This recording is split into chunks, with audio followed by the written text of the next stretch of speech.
Vladimir Putin, the most powerful man in the world today, has held Russia under his iron grip for 23 years. Under his rule, Russia possesses the largest stockpile of nuclear weapons, and his recent actions have shaken the globe to its core. Since becoming president, Russia has attacked three countries, Ukraine and Georgia, sparking rumors that Putin's ultimate goal is to reunite the Soviet Union. His power is unmatched, and despite facing relentless international sanctions, Russia's might remains unchallenged.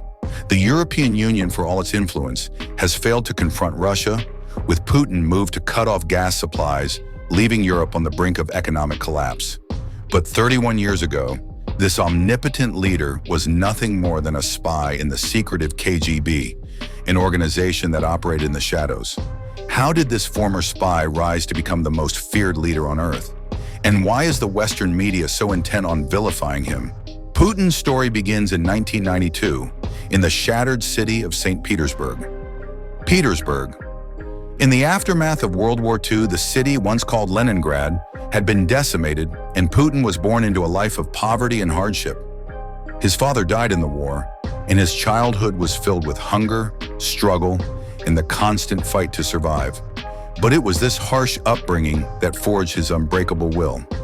From a young age, Putin was drawn to the world of espionage, and by 17, he applied to join the KGB, though his youth led to rejection. Undeterred, Putin enrolled at a university in Leningrad, where fate would lead him to meet his future mentor, Sean Czech, the man who would shape him into the president we know today.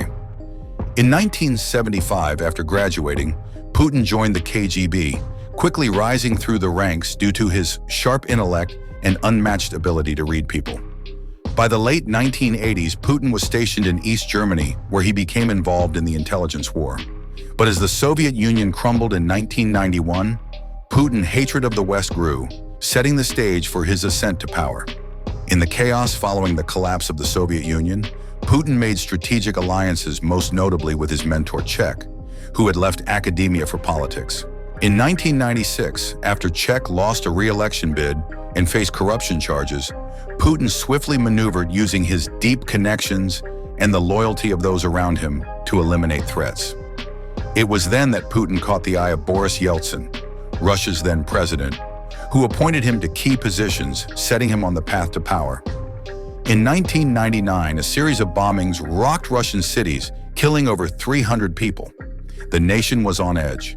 Putin seized this moment, rallying the public with promises of revenge against the Chechen fighters responsible. His approval ratings soared, and within months, he was elected president. But some believe the bombings were not the work of terrorists at all, but a carefully orchestrated act by Putin-owned government aimed at consolidating power. Journalists who investigated the blasts were murdered, and one of Putin's former KGB officers, Sikandar Litvy, was found dead in London shortly after speaking out. From that moment, Putin's grip on Russia tightened.